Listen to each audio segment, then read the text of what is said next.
as you prepare to enter the workforce, whether it be a year from now or a few years from now, as it might be the case for some of you, it can be somewhat daunting, but obviously take comfort in the fact that every one of the panelists was in your shoes, some 10 years ago, some a little bit longer than that, but obviously they've turned into some very successful careers, from medicine to law to business, and even if medicine, law, and business might not be what you're thinking about, obviously their experiences and how they've gotten to where they are can certainly be immeasurable.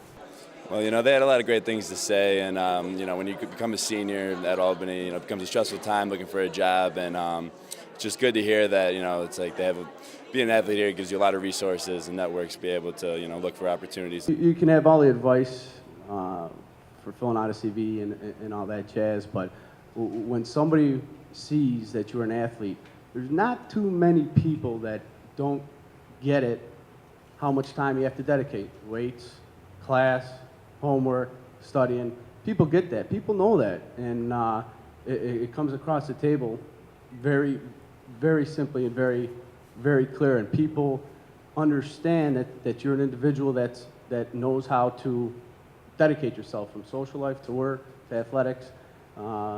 People get that. With the connections we have, there is a lot of network going on. Adam Ersprung, who played ball here in the 80s, the mid-80s, I believe, worked at Coca-Cola, and that's how I got my start into the workforce, by pursuing that, talking to Adam, through my head coach, and the opportunity presented itself. So don't be afraid to reach out amongst the Albany community and find out who's out there and use that networking that's right there in front of you. I have hired athletes because they were athletes.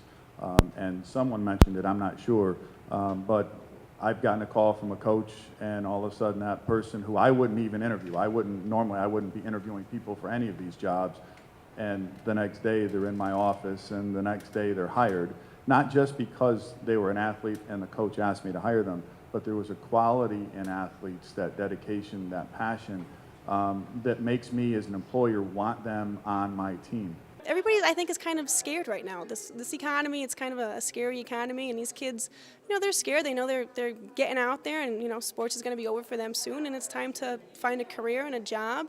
And I've been there, so I can see it in their eyes, and I know what I was thinking back then when I was trying to figure out what I wanted to do.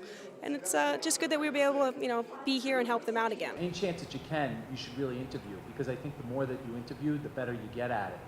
I interview a lot of people now, and you get to hear what people say, especially younger people, and the more that you do it, the better you'll get at it. You'll know what questions are going to come. So even if you're not really sure about the job, I think it's a good thing to interview. So just practice, get your resume together, and just start to really think about, how can I get in front of as many people as I can? It's really you looking eye to eye with that person that you're talking to. And again, what you want to do is to differentiate yourself in any way, in any positive way that you can. Sometimes people get a little crazy and differentiate themselves in another way, but there's got to be something about you that's unique. One of the things I would strongly encourage you to do is to understand the culture of the organization that you want to go to. Do not underestimate the value of a little bit of knowledge. Everybody has a website. Those websites, that being your target companies, there's an awful lot of information out there. I think we're all talking about finding our first job, but maybe not our last job. I think if we're lucky enough to find something we want to do and stay with it for the rest of our working years, that's great, but rare is the case anymore that somebody starts in one place and stays in one place. So get your foot in the door, get some experience somewhere, and then, if that's not your passion, that's okay. Find something that is later on down the line. I mean, I don't think any job that you have, if you do it well and you get good recommendations, is going to be, there's going to be a strike against you if you decide you want to do something else. And like I tell people, if you get your foot in the door at the FBI and you're there for a couple of years and it's not your cup of tea, it's never going to hurt you to have that hanging around your resume. Just sitting here for an hour and 15 hour and a half, you learn so much just about their lives and where it led to them. So yeah, I would definitely recommend it to whoever I see tonight, if they weren't here with me tonight.